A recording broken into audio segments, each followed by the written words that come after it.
ফুলে ফুলে ভরে গেছে পাবনার বীর মুক্তিযোদ্ধা রফিকুল ইসলাম বকুল স্বাধীনতা চত্বর। সেখানে ছোট বড় 20টি ফুল ও ফলের বাগান নিয়ে বসেছে মালিকরা। এ চিত্র পাবনার পুষ্পমেলার। 10 দিনব্যাপী এই মেলা শুরু হয়েছে গত 14 জানুয়ারি এবং শেষ হবে আগামী 24 জানুয়ারি। বেচাকেনা ভালো হয়, মেলায় আগত ক্রেতা ও বিক্রেতা উভয়ই খুশি।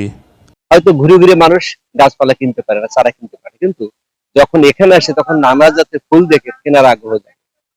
এখন মানে মানুষ হচ্ছে ছাদ বাগানের বেশি বেশি আকর্ষিত, এর জন্য যার কারণে সবাই হচ্ছে চাই যে নিজের একটা বাগান ছাদে আর কি করে, এই জন্যই আসা।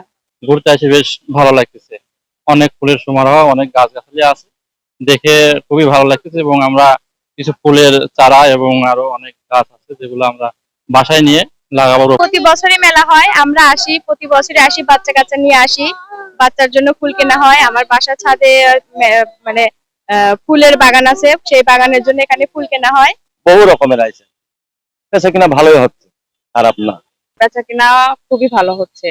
জেলায় ফুল চাষিদের আগ্রহী করে তুলতে এই মেলাকে গুরুত্বপূর্ণ বলছেন কৃষি সম্প্রসারণ অধিদপ্তর পাবনার উপপরিচালক ডক্টর জামাল উদ্দিন।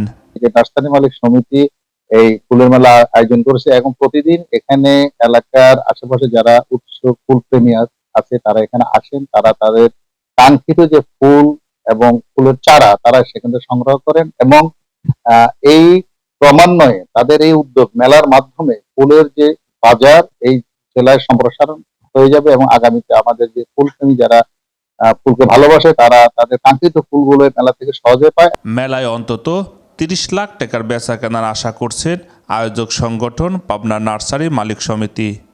শামসুল আলম, পাবনা জেলা সংবাদদাতা, বাংলাদেশ বেতার, রাজশাহী।